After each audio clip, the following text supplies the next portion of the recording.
جرمني دا ونې پریکړه وکړه چې خپل 14 ځواکمن لیپارډ 2 ټانکونه اوکراین ته واستوي او متحدینو ته هم اجازه ورکړه چې هغوی خپل واستوي. برلین وویل دغه ټانکونه به د مارچ تر پایه پورې واستول شي. لویدیځ اوس په چټکۍ سره کار کوي چې دا وسایل ورسوي.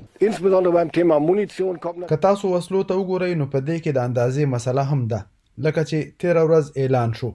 زه به همدارنګه په دې مسله د وسلو له صنعت سره هم خبرې وکړم. پولند، هسپانیې، ناروې او فنلند ټول ویلي چې دوی تیار دي چې لیپارډ 2 ټانکونه واستوي. جرمني د چهارشنبې په ورځ وویل 2 کنډکه به دوی اوکراین ته ورکړي چې شاوخوا 80 ګاډي به پکې وي. د دې ترڅنګ اوکراین به له برتانیې څخه 14 چیلنجر 2 ټانکونه او 11 امریکایي ابرامز ټانکونه هم ترلاسه کړي.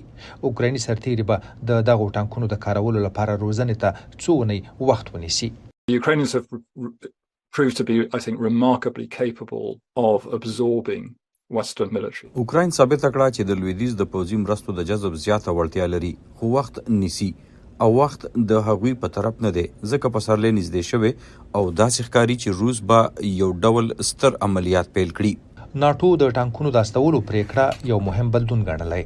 What Vladimir Putin is hoping for and has been for the past few months is that in this kind of the threat د څه لپاره چې ولادیمیر پوتین هیله لري او د تیرو څو میاشتو راهیسې ورته درلوده هغه دا و چې د اروپایانو ترمنځ له اقتصادي بندیزونو سره به د ناټو بلاک سره مات کړي، خو تر اوسه داسې ونه شول، بلکې موږ یې برعکس ولیدل. کیف وای دوی 300 ټانکونو د لویدیځ جنگي جټ الوتکو ته اړتیا لري ترڅو پرې د روس یرغل مات کړي. کېدای شي د لویدیځ لپاره د راتلونکي خنډ لري کول وي. دا به یو لانجمن کار وي، خو زه فکر کوم اوس وخت دوی ګوري چې یوکراین به د دې ټانکونو سره څه کوي او وروسته به بیا ارزونه کوي.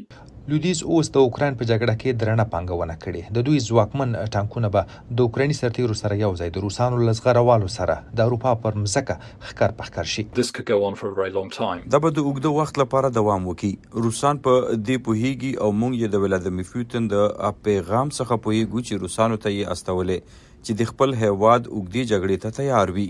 اوس پوښتنه دا ده چې آیا د لویدیځ هېوادونه هم له خپلو ټولنو سره د اوږدې جګړې ته تیار دي؟